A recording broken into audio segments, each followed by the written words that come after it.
There's a piece of hardware that you can get to add onto the Raspberry Pi called a PiFace, and this is it here. It's basically a device that uses the SPI interface on the Raspberry Pi to create 8 inputs and 8 outputs.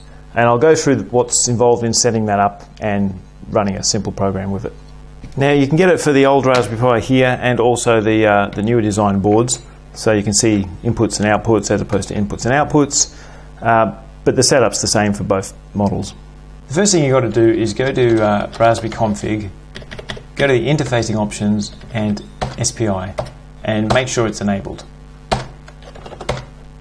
Okay. Now once that's done, do your apt-get update, which I've already done, so I won't bore you with that.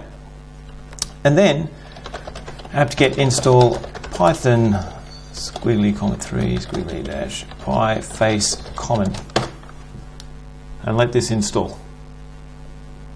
Once that first install is done, you've got to install pifacedigitalio like that. And I've already done it, so this won't have to do it again, but that's what you'll have to install. Now there's a couple little config changes you have to make before we can use this. So go to cd user lib python 2.7 dist-packages pifacecommon and edit spi.py.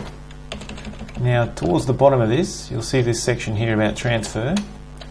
Just put a comma on the end of that one, and we're going to add a line here.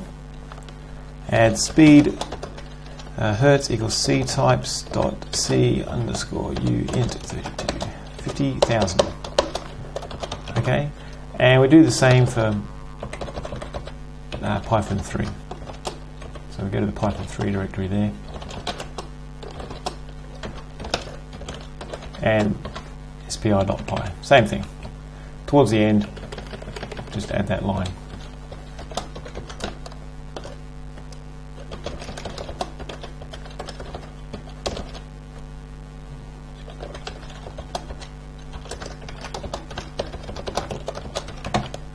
Okay, and just reboot it. Right, the unit's now ready to go, and what it is, you've got 8 inputs here. It's got switches connected to the first 4, and 8 outputs. Now the first 2 outputs have these 2 relays connected to it with the jumpers here. So if you take the jumpers off, it disconnects the relays. So I'll just activate the first output just to give you an idea. So to do that, just go to Python, import pifacedigitalio as p, initialize it, p init. Now p.digital write 0 for the first output because it starts at 0, and 1 just to set it to 1. So that will set that output on. And to turn it off, output 0 to 0. Now you probably heard that click, maybe you did, maybe you didn't. That's the relay turning on and off. As I said, these jumpers here, if you just take it out for the relay, it'll disconnect the relay. I've got a little buzzer hooked up to the second one here just from its own little internal power supply. Just to give you an idea, if I write that to 1, which is my next output, turns that on, and writing 0 turns it off. So simple as that. And for the inputs, it's just p-digital read, and it'll read whatever's on those inputs.